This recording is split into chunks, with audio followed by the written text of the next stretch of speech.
All right, so 6:30 is that phone jam, and don't be late, brother. I don't want any more of your money. All right, so please don't make us have to take $1 from you. Okay. All right, so I'm gonna see you what time tonight? 6:15. Great. Okay, so I'll see you at 6:15 on the dot. Come ready to rock and roll. Okay. By the way, when you come in, I want you to find me and give me a high five immediately. First person you talk to. All right. All right, brother. I'll see you tonight. Something like that. Okay. By the way, sometimes they go, "Oh, I don't know if I can make the meeting." Like if they're all lean, you don't even acknowledge that. Okay. You immediately reaction sell. Oh, I don't know if I can come tonight, or I have to leave early. What? Um, okay. Well, that's not acceptable. What's going on? Okay, like you just immediately say that's not acceptable, and what's going on, all right? And then maybe you'll change your mind, like, oh, I have to go to a funeral tonight, okay? Oh, wow, okay, so that's fine. Well, if you have a funeral, okay, but I just immediately say that's unacceptable. I don't care.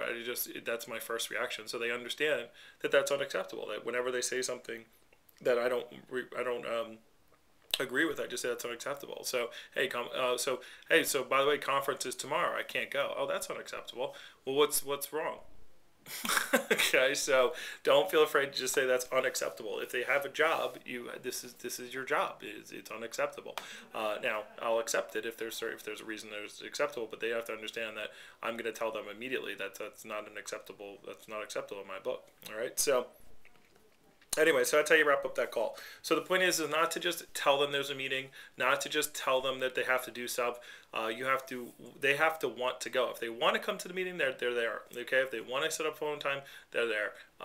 Not just tell them. So promote it. Promote things. Okay, hey, we're going to teach you this. No matter what their problem is, that the meeting is going to solve that, even if we're not talking about that in the meeting. Okay, people when they come to meetings, when they come to things, the reason why we do these things, it's called the charcoal pit. Okay, if you take a piece of charcoal while it's in the pit, it's hot, it's burning, it's got a lot of energy. Okay, as soon as you throw it away from the pit, as soon as it goes, now that charcoal will keep its heat for a little while. Okay, but eventually it will start to die down and it will start to cool, and you need to put it back in the pit, to get it fired up again, to get it going again. All right, so that's our meetings. That's what our meetings are for. Sales is not just about getting the right technique.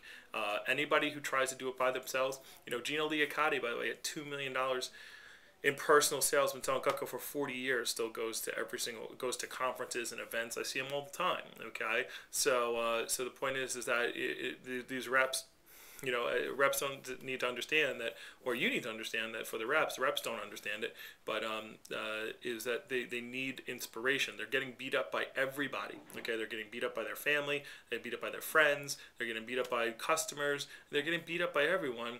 We are the only positive inspiration they have. We're the people who keep them going. So the point is that you need to bring them into the office. A rep misses 2 meetings, forget it, they're done. Okay, it's just how it goes, right? They miss PDI for a couple of days, they're done. They're not selling homemakers and not calling in.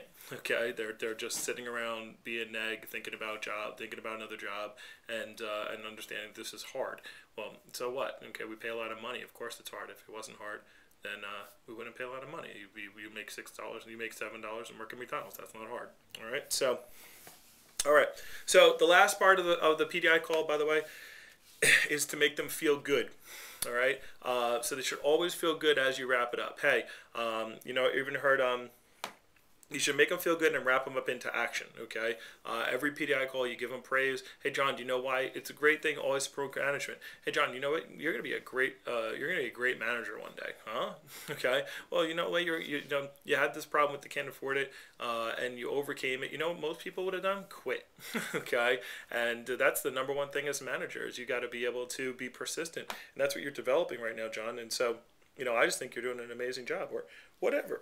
Hey, you were at the meeting the other day. You helped out. I saw you cutting up some rope for some people. Hey, I just want to say thank you for that, and thank you, John. Just overall, just thank you for your hard work. All right. So, how do you make people feel good? Give them a little thanks. Give them a little direction. Give them a little praise. Okay. Any of those types of things. All right. And be honest and genuine with it. Reps should hang up the phone. They should hang up their PDI call feeling good.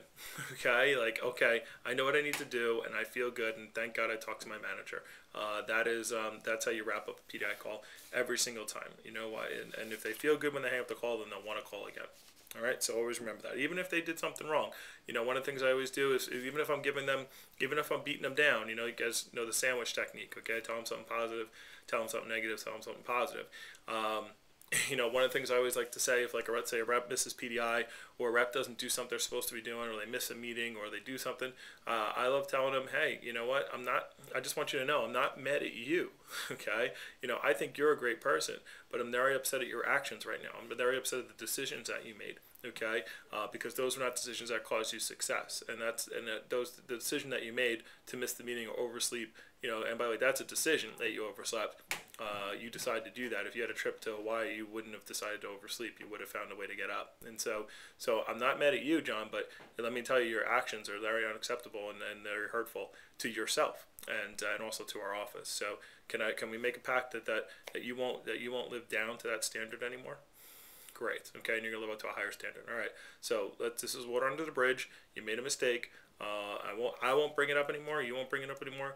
And let's get it. Let's let that pass, and let's not have it happen again. Great.